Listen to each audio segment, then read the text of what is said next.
श्रीपञ्चमुखी हनुमत्कवचम्। ॐ श्रीपञ्चवदनायाञ्जनेयाय नमः। ॐ अस्य श्री पञ्चमुखहनुमन्मन्त्रस्य ब्रह्मा ऋषिः गायत्री छन्दः पञ्चमुखविराट् हनुमान् देवता ह्रीं बीजं श्रीं शक्तिः क्रौं कीलकं क्रूं कवचं क्रैं अस्त्राय फट् इति दिग्बन्धः। श्रीगरुड उवाच अथ ध्यानं प्रवक्ष्यामि शृणु सर्वाङ्गसुन्दरी यत्कृतं देवदेवेन ध्यानं हनुमतः प्रियं। पञ्चवक्त्रं महाभीमं त्रिपञ्चनयनैर्युतं बाहुभिर्दशभिर्युक्तं सर्वकामार्थसिद्धिदं। पूर्वं तु वानरं वक्त्रं कोटिसूर्यसमप्रभं दंष्ट्राकरालवदनं भ्रुकुटीकुटिलेक्षणम्। अस्यैव दक्षिणं वक्त्रं नारसिंहं महाद्भुतम् अत्युग्रतेजवपुषं भीषणं भयनाशनं। पश्चिमं गारुणं वक्त्रं वक्रतुण्डं महाबलं सर्वनागप्रशमनं विषभूतादिक्रन्तनम्। उत्तरं सौकरं वक्त्रं कृष्णं दीप्तं नभोपमं पातालसिंहवेताल ज्वररोगादिकृन्तनम्। ऊर्ध्वं हयाननं घोरं दानवान्तकरं परं येन वक्त्रेण विप्रेन्द्र तारकाख्यं महासुरं। जघान शरणं तत्स्यात् सर्वशत्रुहरं परं ध्यात्वा पञ्चमुखं रुद्रं हनुमन्तं दयानिधिं।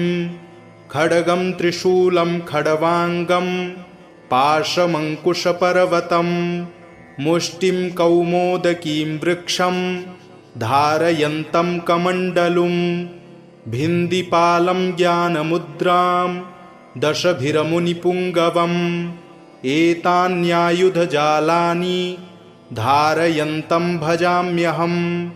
प्रेतासनोपविष्टं तं सर्वाभरणभूषितं दिव्यमाल्याम्बरधरं दिव्यगन्धानुलेपनं सर्वाश्चर्यमयं देवं हनुमद्विश्वतोमुखं। पञ्चास्यमच्युतमनेकविचित्रवर्ण वक्त्रं शशाङ्कशिखरं कपिराजवर्यं पीताम्बरादिमुकुटैरुपशोभिताङ्गं पिङ्गाक्षमाद्यमनिशं मनसा स्मरामि।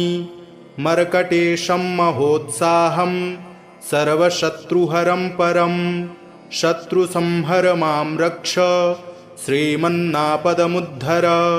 ॐ हरिमर्कटमर्कटमन्त्रमिदं परिलिख्यति लिख्यति वामतले यदि नश्यति नश्यति शत्रुकुलं यदि मुञ्चति मुञ्चति वामलता। ॐ हरिमर्कटाय स्वाहा। ॐ नमो भगवते पञ्चवदनाय पूर्वकपिमुखाय सकलशत्रुसंहारकाय स्वाहा। ॐ नमो भगवते पञ्चवदनाय दक्षिणमुखाय करालवदनाय नरसिंहाय सकलभूतप्रमथनाय स्वाहा। ॐ नमो भगवते पञ्चवदनाय पश्चिममुखाय गरुडाननाय सकलविषहराय स्वाहा। ॐ नमो भगवते पञ्चवदनायोत्तरमुखायादिवाराहाय सकलसम्पत्कराय स्वाहा। ॐ नमो भगवते पञ्चवदनायोर्ध्वमुखाय हयग्रीवाय सकलजनवशङ्कराय स्वाहा। ॐ अस्य श्रीपञ्चमुखहनुमन्मन्त्रस्य श्रीरामचन्द्र ऋषिः अनुष्टुप्छन्दः पञ्चमुखवीरहनुमान् देवता हनुमानिति बीजं वायुपुत्र इति शक्तिः अंजनासुत इति कीलकं श्रीरामदूत हनुमत्प्रसाद सिद्ध्यर्थे जपे विनियोगः ऋष्यादिकं विन्यसेत। ॐ अंजनासुताय अंगुष्ठाभ्यां नमः। ॐ रुद्रमूर्तये तर्जनीभ्यां नमः। ॐ वायुपुत्राय मध्यमाभ्यां नमः। ॐ अग्निगर्भाय अनामिकाभ्यां नमः। ॐ रामदूताय कनिष्ठिकाभ्यां नमः। ॐ पंचमुख हनुमते करतलकरपृष्ठाभ्यां नमः इति करन्यासः। ॐ अंजनासुताय हृदयाय नमः। ॐ रुद्रमूर्तये शिरसे स्वाहा। ॐ वायुपुत्राय शिखायै वषट्। ॐ अग्निगर्भाय कवचाय हुं। ॐ रामदूताय नेत्रत्रयाय वौषट्। ॐ पंचमुख हनुमते अस्त्राय फट्। पंचमुख हनुमते स्वाहा इति दिग्बन्धः। अथ ध्यानम्। वन्दे वानरनारसिंहखगराट् क्रोडाश्ववक्त्रान्वितं दिव्यालङ्करणं त्रिपञ्चनयनं देदीप्यमानं रुचां हस्ताब्जैरसिखेटपुस्तकसुधा कुम्भाङ्कुशाद्रिंहलं खड्वाङ्गं फणिभूरुहं दशभुजं सर्वारिवीरापहम्। अथ मन्त्रः। ॐ रामदूतायाञ्जनेयाय वायुपुत्राय महाबलपराक्रमाय सीतादुःखनिवारणाय लङ्कादहनकारणाय महाबलप्रचण्डाय फाल्गुनसखाय कोलाहलसकलब्रह्माण्डविश्वरूपाय सप्तसमुद्रनिर्लङ्घनाय पिङ्गलनयनायामितविक्रमाय सूर्यबिम्बफलसेवनाय दुष्टनिवारणाय दृष्टिनिरालङ्कृताय सञ्जीविनी सञ्जीविताङ्गद लक्ष्मणमहाकपि सैन्यप्राणदाय दशकण्ठविध्वंसनाय रामेष्टाय महाफाल्गुनसखाय सीतासहित रामवरप्रदाय षट्प्रयोगागम पंचमुख वीरहनुमन्मन्त्रजपे विनियोगः। ॐ हरिमर्कटमर्कटाय बं बं बं बं बं वौषट स्वाहा। ॐ हरिमर्कटमर्कटाय फं फं फं फं फं फट् स्वाहा। ॐ हरिमर्कटमर्कटाय खें खें खें खें खें मारणाय स्वाहा। ॐ हरिमर्कटमर्कटाय लुं लुं लुं लुं लुं आकर्षित सकलसम्पत्कराय स्वाहा। ॐ हरिमर्कटमर्कटाय धन धन धन धन धन शत्रुस्तम्भनाय स्वाहा। ॐ टन् टन् टन् टन् टन् कूर्ममूर्तये पंचमुखवीरहनुमते परयन्त्र परतन्त्रोच्चाटनाय स्वाहा। ॐ कं खं गं घं गं चं छं जं झं यं टं ठं डं ढं डं तं थं दं धं नं पं फं बं भं मं यं रं लं बं शं शं सं हं क्षं स्वाहा इति दिग्बन्धः। ॐ पूर्वकपिमुखाय पंचमुख हनुमते टं टं टं टं टं सकलशत्रुसंहारणाय स्वाहा। ॐ दक्षिणमुखाय पंचमुख हनुमते करालवदनाय नरसिंहाय ॐ ह्रां ह्रीं ह्रूं ह्रैं ह्रौं ह्रः सकलभूतप्रेत दमनाय स्वाहा। ॐ पश्चिममुखाय गरुडाननाय पंचमुख हनुमते मं मं मं मं मं सकलविषहराय स्वाहा। ॐ उत्तरमुखायादिवराहाय लं लं लं लं लं नृसिंहाय नीलकण्ठमूर्तये पंचमुख हनुमते स्वाहा।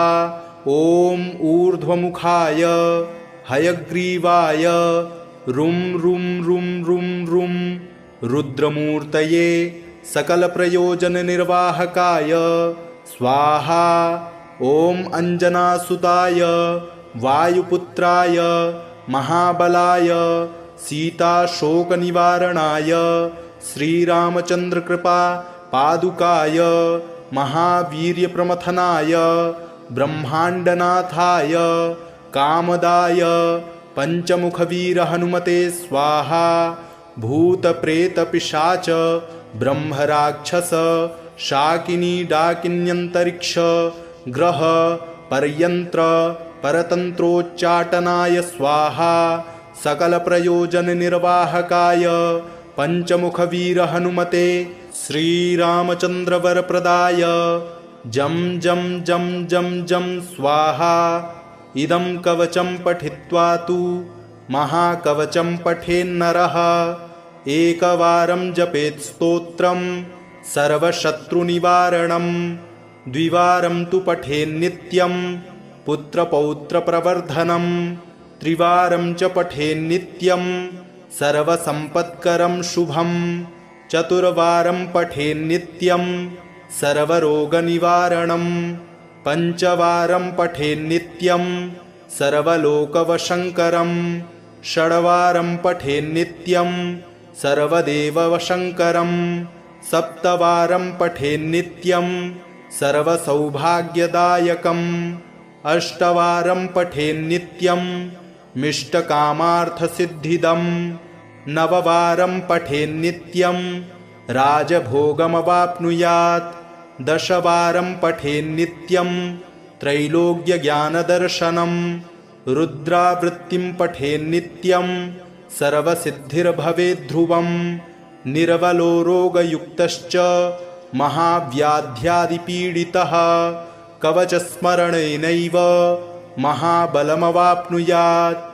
ॐ श्रीपञ्चवदनायाञ्जनेयाय नमः। ॐ अस्य श्री पञ्चमुखहनुमन्मन्त्रस्य ब्रह्मा ऋषिः गायत्री छन्दः पञ्चमुखविराट् हनुमान् देवता ह्रीं बीजं श्रीं शक्तिः क्रौं कीलकं क्रूं कवचं क्रैं अस्त्राय फट् इति दिग्बन्धः। श्रीगरुड उवाच अथ ध्यानं प्रवक्ष्यामि शृणु सर्वाङ्गसुन्दरी यत्कृतं देवदेवेन ध्यानं हनुमतः प्रियं पञ्चवक्त्रं महाभीमं त्रिपञ्चनयनैर्युतं बाहुभिर्दशभिर्युक्तं सर्वकामार्थसिद्धिदं पूर्वं तु वानरं वक्त्रं कोटिसूर्यसमप्रभं दंष्ट्राकरालवदनं भ्रुकुटीकुटिलेक्षणम् अस्यैव दक्षिणं वक्त्रं नारसिंहं महाद्भुतम् अत्युग्रतेजवपुषं भीषणं भयनाशनं पश्चिमं गारुणं वक्त्रं वक्रतुण्डं महाबलं सर्वनागप्रशमनं विषभूतादिक्रन्तनम् उत्तरं सौकरं वक्त्रं कृष्णं दीप्तं नभोपमं पातालसिंहवेताल ज्वररोगादिकृन्तनम् ऊर्ध्वं हयाननं घोरं दानवान्तकरं परं येन वक्त्रेण विप्रेन्द्र तारकाख्यं महासुरं जघान शरणं तत्स्यात् सर्वशत्रुहरं परं ध्यात्वा पञ्चमुखं रुद्रं हनुमन्तं दयानिधिं खड्गं त्रिशूलं खड्वाङ्गं पाशमङ्कुशपर्वतं मुष्टिं कौमोदकीं वृक्षं धारयन्तं कमण्डलुं भिन्दिपालं ज्ञानमुद्रां दशभिरमुनिपुङ्गवम् एतान्यायुधजालानि धारयन्तं भजाम्यहं प्रेतासनोपविष्टं तं सर्वाभरणभूषितं दिव्यमाल्याम्बरधरं दिव्यगन्धानुलेपनं सर्वाश्चर्यमयं देवं हनुमद्विश्वतोमुखं पञ्चास्यमच्युतमनेकविचित्रवर्ण वक्त्रं शशाङ्कशिखरं कपिराजवर्यं पीताम्बरादिमुकुटैरुपशोभिताङ्गं पिङ्गाक्षमाद्यमनिशं मनसा स्मरामि मर्कटेशं महोत्साहं सर्वशत्रुहरं परं शत्रुसंहर मां रक्ष श्रीमन्नापदमुद्धर। ॐ हरिमर्कटमर्कटमन्त्रमिदं परिलिख्यति लिख्यति वामतले यदि नश्यति नश्यति शत्रुकुलं यदि मुञ्चति मुञ्चति वामलता। ॐ हरिमर्कटाय स्वाहा। ॐ नमो भगवते पञ्चवदनाय पूर्वकपिमुखाय सकलशत्रुसंहारकाय स्वाहा। ॐ नमो भगवते पञ्चवदनाय दक्षिणमुखाय करालवदनाय नरसिंहाय सकलभूतप्रमथनाय स्वाहा। ॐ नमो भगवते पञ्चवदनाय पश्चिममुखाय गरुडाननाय सकलविषहराय स्वाहा। ॐ नमो भगवते पञ्चवदनायोत्तरमुखायादिवाराहाय सकलसम्पत्कराय स्वाहा। ॐ नमो भगवते पञ्चवदनायोर्ध्वमुखाय हयग्रीवाय सकलजनवशङ्कराय स्वाहा। ॐ अस्य श्रीपञ्चमुखहनुमन्मन्त्रस्य श्रीरामचन्द्रऋषिः अनुष्टुप्छन्दः पञ्चमुखवीरहनुमान् देवता हनुमानिति बीजं वायुपुत्र इति शक्तिः अञ्जनासुत इति कीलकं श्रीरामदूत हनुमत्प्रसादसिद्ध्यर्थे जपे विनियोगः ऋष्यादिकं विन्यसेत। ॐ अञ्जनासुताय अङ्गुष्ठाभ्यां नमः। ॐ रुद्रमूर्तये तर्जनीभ्यां नमः। ॐ वायुपुत्राय मध्यमाभ्यां नमः।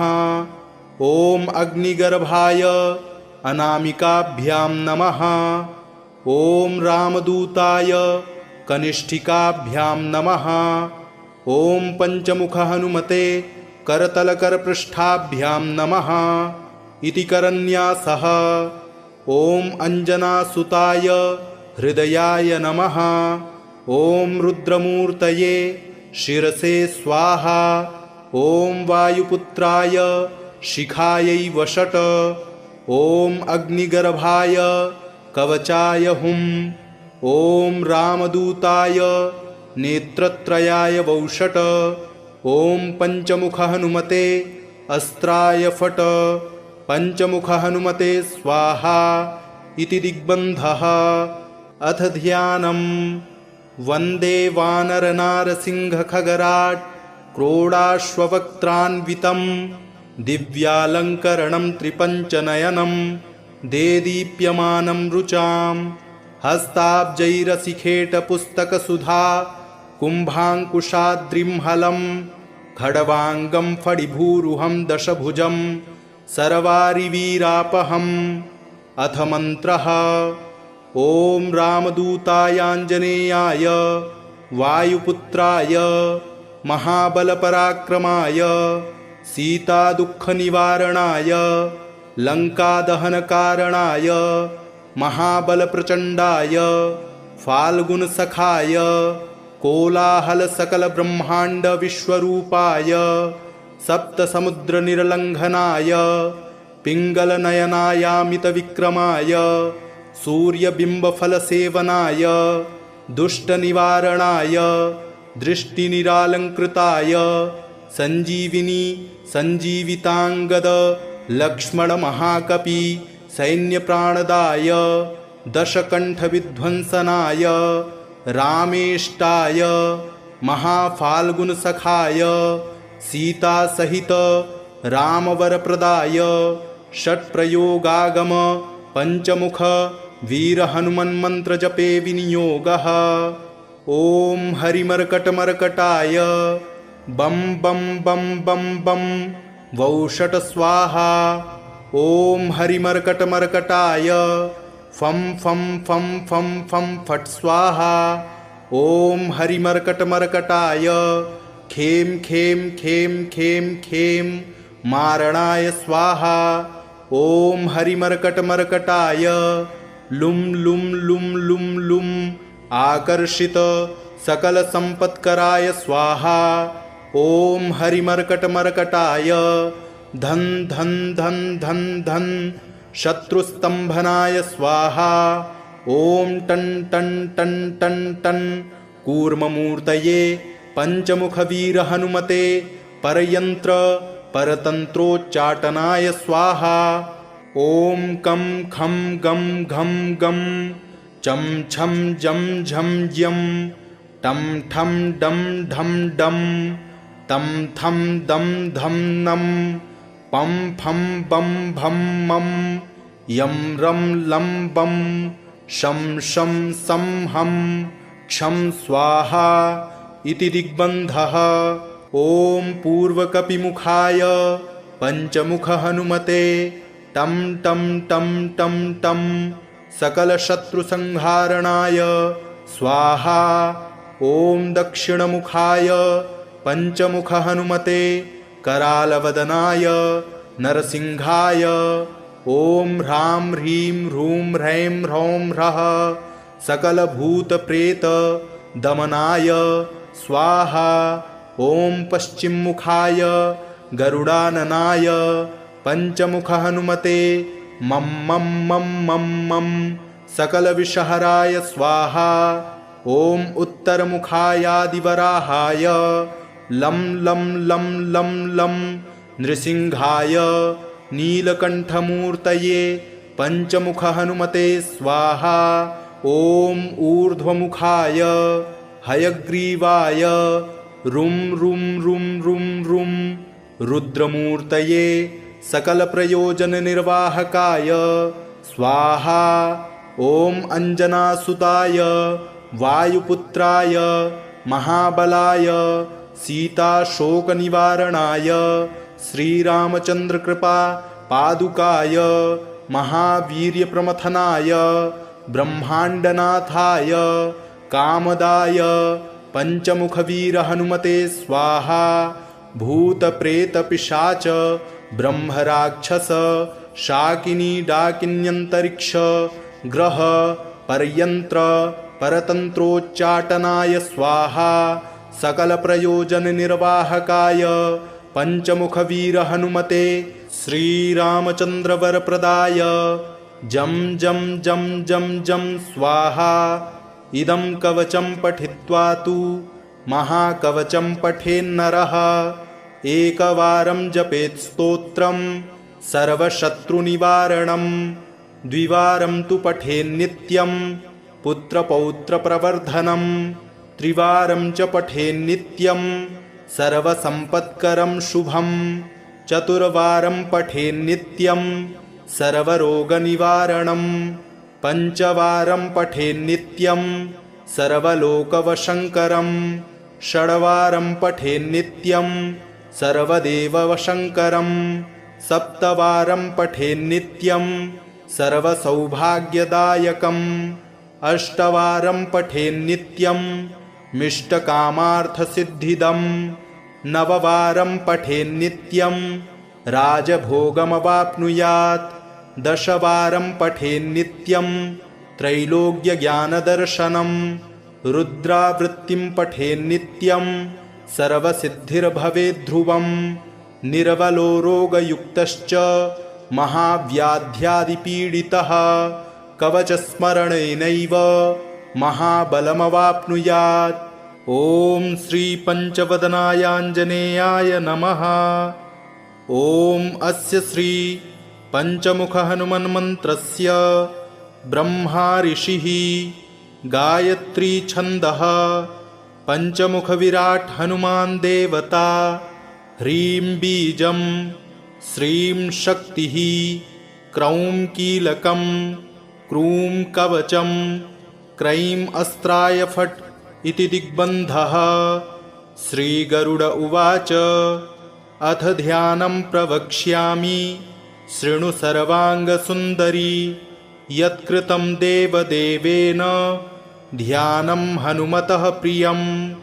पञ्चवक्त्रं महाभीमं त्रिपञ्चनयनैर्युतं बाहुभिर्दशभिर्युक्तं सर्वकामार्थसिद्धिदं। पूर्वं तु वानरं वक्त्रं कोटिसूर्यसमप्रभं दंष्ट्राकरालवदनं भ्रुकुटीकुटिलेक्षणम्। अस्यैव दक्षिणं वक्त्रं नारसिंहं महाद्भुतम् अत्युग्रतेजवपुषं भीषणं भयनाशनं। पश्चिमं गारुणं वक्त्रं वक्रतुण्डं महाबलं सर्वनागप्रशमनं विषभूतादिक्रन्तनम्।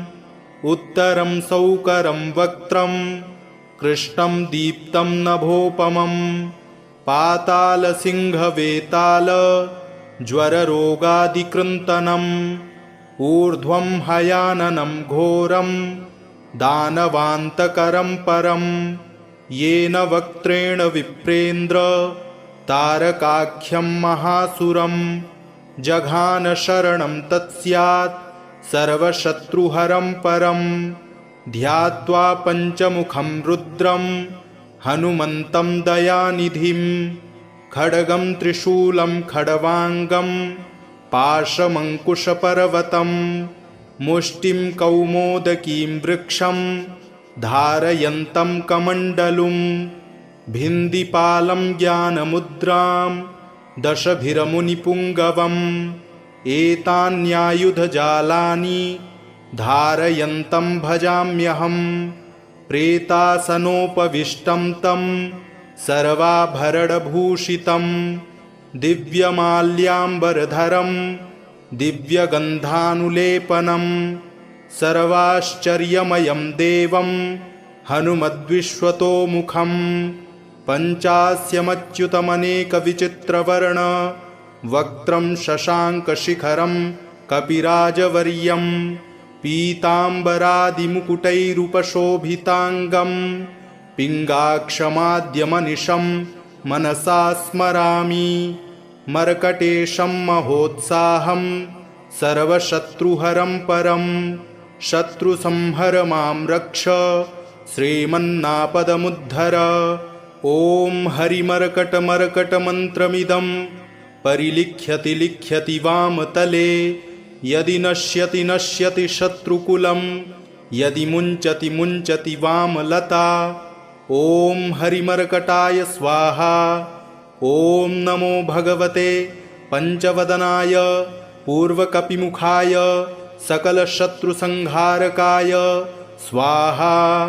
ॐ नमो भगवते पञ्चवदनाय दक्षिणमुखाय करालवदनाय नरसिंहाय सकलभूतप्रमथनाय स्वाहा। ॐ नमो भगवते पञ्चवदनाय पश्चिममुखाय गरुडाननाय सकलविषहराय स्वाहा। ॐ नमो भगवते पञ्चवदनायोत्तरमुखायादिवाराहाय सकलसम्पत्कराय स्वाहा। ॐ नमो भगवते पञ्चवदनायोर्ध्वमुखाय हयग्रीवाय सकलजनवशङ्कराय स्वाहा। ॐ अस्य श्रीपञ्चमुखहनुमन्मन्त्रस्य श्रीरामचन्द्रऋषिः अनुष्टुप्छन्दः। पञ्चमुखवीरहनुमान् देवता हनुमानिति बीजं वायुपुत्र इति शक्तिः अञ्जनासुत इति कीलकं श्रीरामदूत हनुमत्प्रसादसिद्ध्यर्थे जपे विनियोगः ऋष्यादिकं विन्यसेत। ॐ अञ्जनासुताय अङ्गुष्ठाभ्यां नमः। ॐ रुद्रमूर्तये तर्जनीभ्यां नमः। ॐ वायुपुत्राय मध्यमाभ्यां नमः। ॐ अग्निगर्भाय अनामिकाभ्यां नमः। ॐ रामदूताय कनिष्ठिकाभ्यां नमः। ॐ पंचमुख हनुमते करतलकरपृष्ठाभ्यां नमः इति करन्यासः। ॐ अंजनासुताय हृदयाय नमः। ॐ रुद्रमूर्तये शिरसे स्वाहा। ॐ वायुपुत्राय शिखायै वषट्। ॐ अग्निगर्भाय कवचाय हुं। ॐ रामदूताय नेत्रत्रयाय वौषट्। ॐ पंचमुख हनुमते अस्त्राय फट्। पंचमुख हनुमते स्वाहा इति दिग्बन्धः। अथ ध्यानम्। वन्दे वानरनारसिंहखगराट् क्रोडाश्ववक्त्रान्वितं दिव्यालङ्करणं त्रिपञ्चनयनं देदीप्यमानं रुचां हस्ताब्जैरसिखेटपुस्तकसुधा कुम्भाङ्कुशाद्रिं खड्वाङ्गं फणिभूरुहं दशभुजं सर्वारिवीरापहम्। अथ मन्त्रः। ॐ रामदूतायाञ्जनेयाय वायुपुत्राय महाबलपराक्रमाय सीतादुःखनिवारणाय लङ्कादहनकारणाय महाबलप्रचण्डाय फाल्गुनसखाय कोलाहलसकलब्रह्माण्डविश्वरूपाय सप्तसमुद्रनिर्लङ्घनाय पिङ्गलनयनायामितविक्रमाय सूर्यबिम्बफलसेवनाय दुष्टनिवारणाय दृष्टिनिरालङ्कृताय सञ्जीविनी सञ्जीविताङ्गद लक्ष्मणमहाकपि सैन्यप्राणदाय दशकण्ठविध्वंसनाय रामेष्टाय महाफाल्गुनसखाय सीतासहित रामवरप्रदाय षट्प्रयोगागम पंचमुख वीरहनुमन्मन्त्रजपे विनियोगः। ॐ हरिमर्कटमर्कटाय बं बं बं बं बं वौषट स्वाहा। ॐ हरिमर्कटमर्कटाय फं फं फं फं फं फट् स्वाहा। ॐ हरिमर्कटमर्कटाय खें खें खें खें खें मारणाय स्वाहा। ॐ हरिमर्कटमर्कटाय लुं लुं लुं लुं लुं आकर्षित सकलसम्पत्कराय स्वाहा। ॐ हरिमर्कटमर्कटाय धन धन धन धन धन शत्रुस्तम्भनाय स्वाहा। ॐ टन् टन् टन् टन् टन् कूर्ममूर्तये पंचमुखवीरहनुमते परयन्त्र परतन्त्रोच्चाटनाय स्वाहा। ॐ कं खं गं घं गं चं छं जं झं ज्यं टं ठं डं ढं डं तं थं दं धं नं पं फं बं भं मं यं रं लं बं शं शं सं हं क्षं स्वाहा इति दिग्बन्धः। ॐ पूर्वकपिमुखाय पंचमुख हनुमते टं टं टं टं टं सकलशत्रुसंहारणाय स्वाहा। ॐ दक्षिणमुखाय पंचमुख हनुमते करालवदनाय नरसिंहाय ॐ ह्रां ह्रीं ह्रूं ह्रैं ह्रौं ह्रः सकलभूतप्रेत दमनाय स्वाहा। ॐ पश्चिममुखाय गरुडाननाय पंचमुख हनुमते मं मं मं मं मं सकलविषहराय स्वाहा।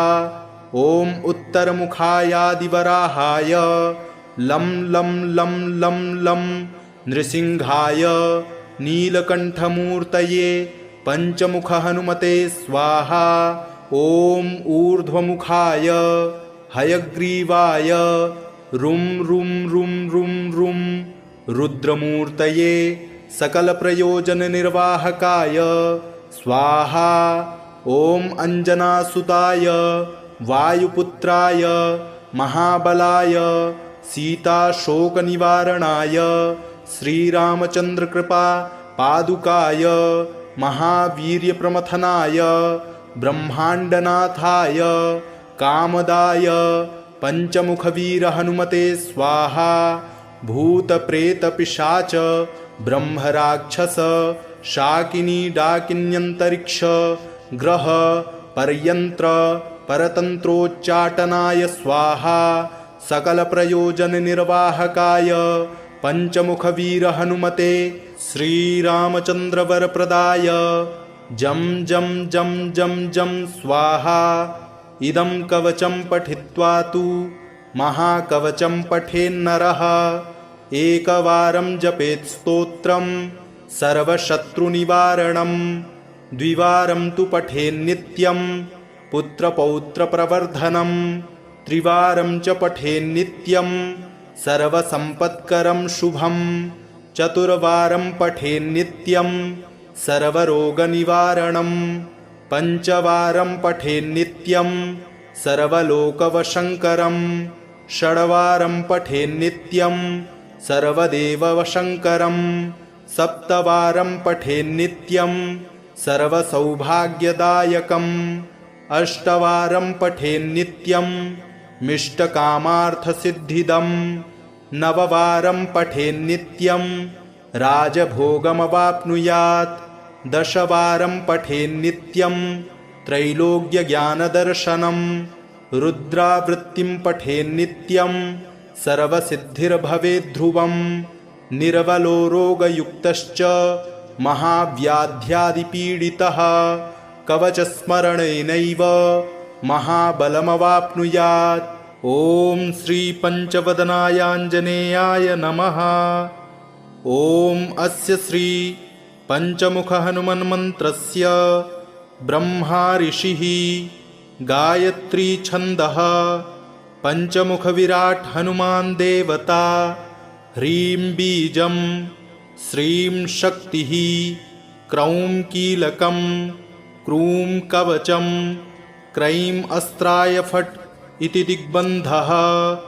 श्रीगरुड उवाच अथ ध्यानं प्रवक्ष्यामि शृणु सर्वाङ्गसुन्दरी यत्कृतं देवदेवेन ध्यानं हनुमतः प्रियं पञ्चवक्त्रं महाभीमं त्रिपञ्चनयनैर्युतं बाहुभिर्दशभिर्युक्तं सर्वकामार्थसिद्धिदं पूर्वं तु वानरं वक्त्रं कोटिसूर्यसमप्रभं दंष्ट्राकरालवदनं भ्रुकुटीकुटिलेक्षणम् अस्यैव दक्षिणं वक्त्रं नारसिंहं महाद्भुतम् अत्युग्रतेजवपुषं भीषणं भयनाशनं पश्चिमं गारुणं वक्त्रं वक्रतुण्डं महाबलं सर्वनागप्रशमनं विषभूतादिकृन्तनम् उत्तरं सौकरं वक्त्रं कृष्णं दीप्तं नभोपमं पातालसिंहवेताल ज्वररोगादिकृन्तनम् ऊर्ध्वं हयाननं घोरं दानवान्तकरं परं येन वक्त्रेण विप्रेन्द्र तारकाख्यं महासुरं जघान शरणं तत्स्यात् सर्वशत्रुहरं परं ध्यात्वा पञ्चमुखं रुद्रं हनुमन्तं दयानिधिं खड्गं त्रिशूलं खड्वाङ्गं पाशमङ्कुशपर्वतं मुष्टिं कौमोदकीं वृक्षं धारयन्तं कमण्डलुं भिन्दिपालं ज्ञानमुद्रां दशभिरमुनिपुङ्गवम् एतान्यायुधजालानि धारयन्तं भजाम्यहं प्रेतासनोपविष्टं तं सर्वाभरणभूषितं दिव्यमाल्याम्बरधरं दिव्यगन्धानुलेपनं सर्वाश्चर्यमयं देवं हनुमद्विश्वतोमुखं पञ्चास्यमच्युतमनेकविचित्रवर्ण वक्त्रं शशाङ्कशिखरं कपिराजवर्यं पीताम्बरादिमुकुटैरुपशोभिताङ्गं पिङ्गाक्षमाद्यमनिशं मनसा स्मरामि मर्कटेशं महोत्साहं सर्वशत्रुहरं परं शत्रुसंहर मां रक्ष श्रीमन्नापदमुद्धर। ॐ हरिमर्कटमर्कटमन्त्रमिदं परिलिख्यति लिख्यति वामतले यदि नश्यति नश्यति शत्रुकुलं यदि मुञ्चति मुञ्चति वामलता। ॐ हरिमर्कटाय स्वाहा। ॐ नमो भगवते पञ्चवदनाय पूर्वकपिमुखाय सकलशत्रुसंहारकाय स्वाहा। ॐ नमो भगवते पञ्चवदनाय दक्षिणमुखाय करालवदनाय नरसिंहाय सकलभूतप्रमथनाय स्वाहा। ॐ नमो भगवते पञ्चवदनाय पश्चिममुखाय गरुडाननाय सकलविषहराय स्वाहा।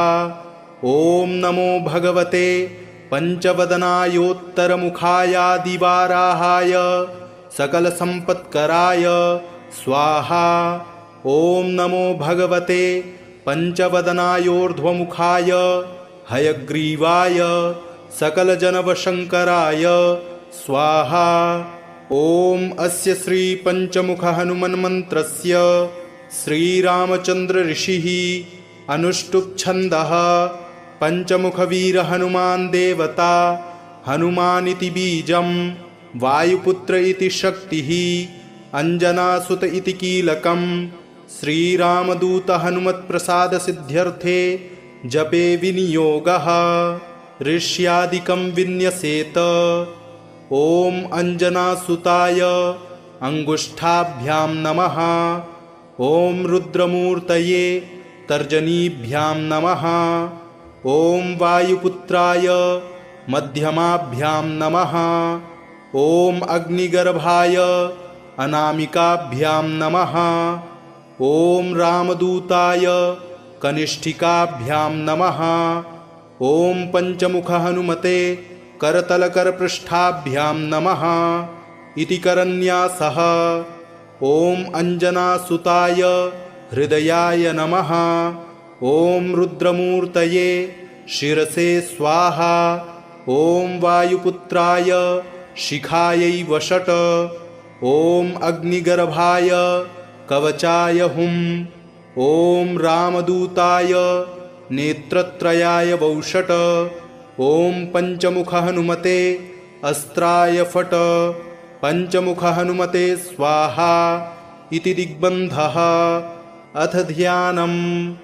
वन्दे वानरनारसिंहखगराट् क्रोडाश्ववक्त्रान्वितं दिव्यालङ्करणं त्रिपञ्चनयनं देदीप्यमानं रुचां हस्ताब्जैरसिखेटपुस्तकसुधा कुम्भाङ्कुशाद्रिं हलं खड्वाङ्गं फडिभूरुहं दशभुजं सर्वारिवीरापहम्। अथ मन्त्रः।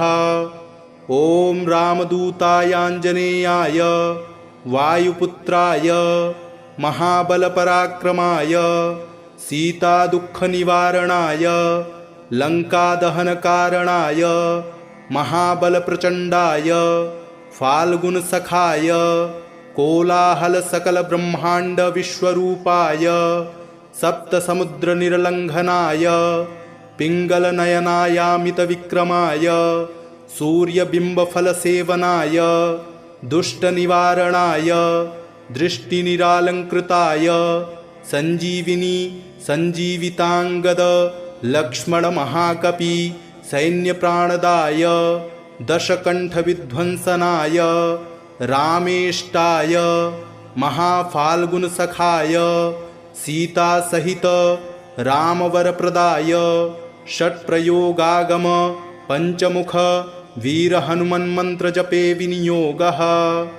ॐ हरिमर्कटमर्कटाय बं बं बं बं बं वौषट स्वाहा। ॐ हरिमर्कटमर्कटाय फं फं फं फं फं फट् स्वाहा। ॐ हरिमर्कटमर्कटाय खें खें खें खें खें मारणाय स्वाहा। ॐ हरिमर्कटमर्कटाय लुं लुं लुं लुं लुं आकर्षित सकलसम्पत्कराय स्वाहा। ॐ हरिमर्कटमर्कटाय धन धन धन धन धन शत्रुस्तंभनाय स्वाहा। ॐ टन टन टन टन टन कूर्ममूर्तये पंचमुखवीर हनुमते परयंत्र परतंत्रोच्चाटनाय स्वाहा। ॐ कं खं गं घं गं चं छं जं झं यं टं ठं डं ढं डं तं थं दं धं नं पं फं बं भं मं यं रं लं बं शं शं सं हं क्षं स्वाहा इति दिग्बन्धः। ॐ पूर्वकपिमुखाय पंचमुख हनुमते टं टं टं टं टं सकलशत्रुसंहारणाय स्वाहा।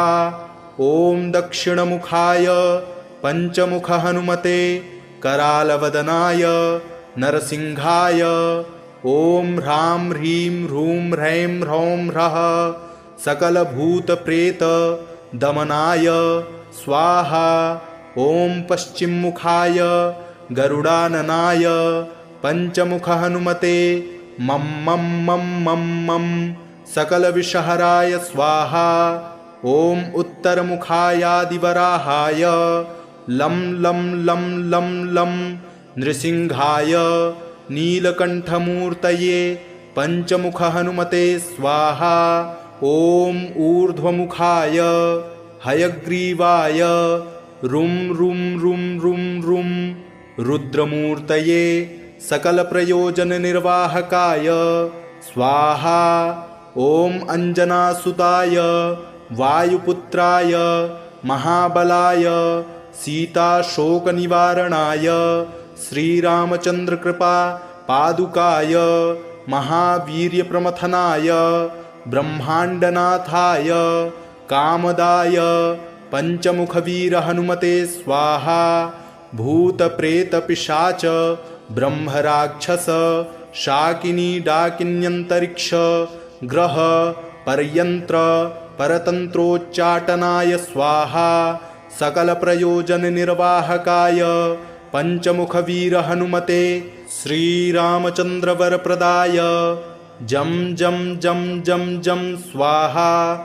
इदं कवचं पठित्वा तु महाकवचं पठेन्नरः एकवारं जपेत् स्तोत्रं सर्वशत्रुनिवारणं द्विवारं तु पठेन्नित्यं पुत्रपौत्रप्रवर्धनं त्रिवारं च पठेन्नित्यं सर्वसम्पत्करं शुभं चतुर्वारं पठेन्नित्यं सर्वरोगनिवारणं पंचवारं पठेन्नित्यं सर्वलोकवशङ्करं षड्वारं पठेन्नित्यं सर्वदेववशङ्करं सप्तवारं पठेन्नित्यं सर्वसौभाग्यदायकम् अष्टवारं पठेन्नित्यं मिष्टकामार्थसिद्धिदं नववारं पठेन्नित्यं राजभोगमवाप्नुयात् दशवारं पठेन्नित्यं त्रैलोक्यज्ञानदर्शनं रुद्रावृत्तिं पठेन्नित्यं सर्वसिद्धिर्भवेद्ध्रुवं निर्बलो रोगयुक्तश्च महाव्याध्यादिपीडितः कवचस्मरणेनैव महाबलमवाप्नुयात्। ॐ श्रीपञ्चवदनायाञ्जनेयाय नमः। ॐ अस्य श्री पंचमुखहनुमन्मन्त्रस्य ब्रह्मा ऋषिः गायत्री छन्दः पंचमुखविराट् हनुमान् देवता ह्रीं बीजं श्रीं शक्तिः क्रौं कीलकं क्रूं कवचं क्रैं अस्त्राय फट् इति दिग्बन्धः।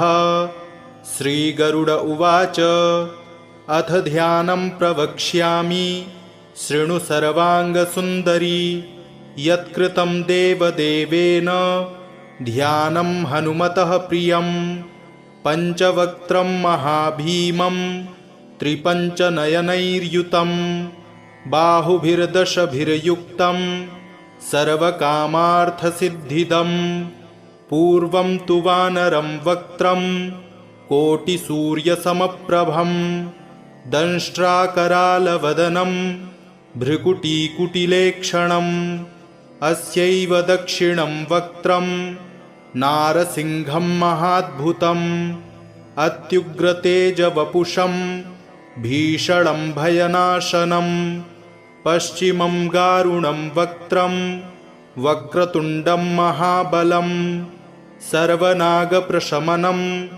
विषभूतादिक्रन्तनम् उत्तरं सौकरं वक्त्रं कृष्णं दीप्तं नभोपमं पातालसिंहवेताल ज्वररोगादिकृन्तनम् ऊर्ध्वं हयाननं घोरं दानवान्तकरं परं येन वक्त्रेण विप्रेन्द्र तारकाख्यं महासुरं जघानशरणं तत्स्यात् सर्वशत्रुहरं परं ध्यात्वा पञ्चमुखं रुद्रं हनुमन्तं दयानिधिं खड्गं त्रिशूलं खड्वाङ्गं पाशमङ्कुशपर्वतं मुष्टिं कौमोदकीं वृक्षं धारयन्तं कमण्डलुं भिन्दिपालं ज्ञानमुद्रां दशभिरमुनिपुङ्गवम्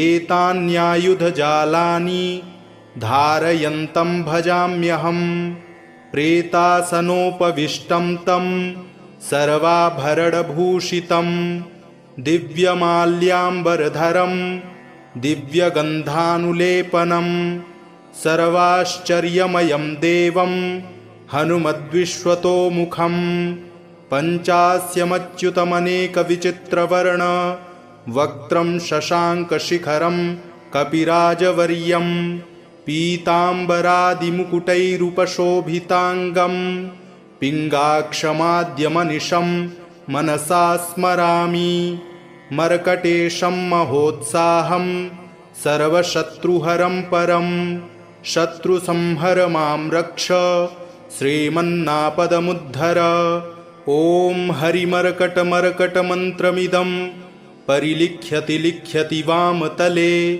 यदि नश्यति नश्यति शत्रुकुलं यदि मुञ्चति मुञ्चति वामलता ॐ हरिमर्कटाय स्वाहा ॐ नमो भगवते पञ्चवदनाय पूर्वकपिमुखाय सकलशत्रुसंहारकाय स्वाहा ॐ नमो भगवते पञ्चवदनाय दक्षिणमुखाय करालवदनाय नरसिंहाय सकलभूतप्रमथनाय स्वाहा ॐ नमो भगवते पञ्चवदनाय पश्चिममुखाय गरुडाननाय सकलविषहराय स्वाहा ॐ नमो भगवते पञ्चवदनायोत्तरमुखायादिवाराहाय सकलसम्पत्कराय स्वाहा ॐ नमो भगवते पञ्चवदनायोर्ध्वमुखाय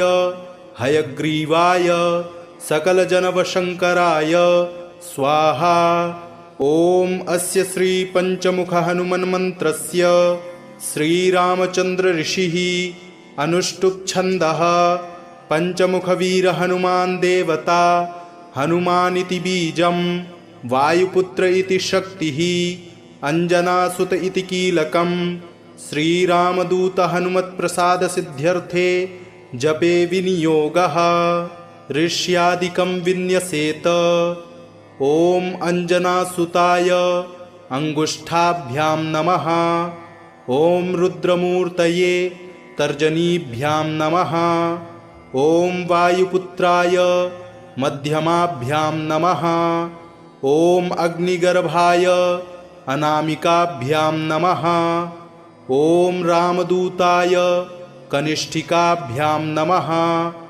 ॐ पञ्चमुखहनुमते करतलकरपृष्ठाभ्यां नमः इति करन्यासः ॐ अञ्जनासुताय हृदयाय नमः ॐ रुद्रमूर्तये शिरसे स्वाहा ॐ वायुपुत्राय शिखायै वषट्।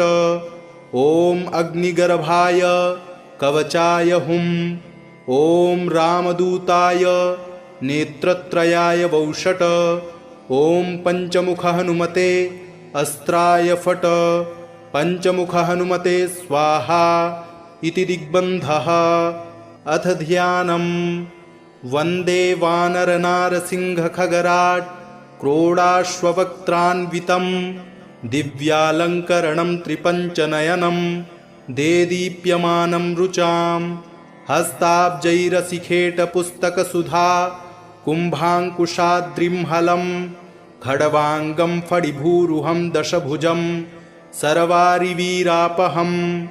अथ मन्त्रः।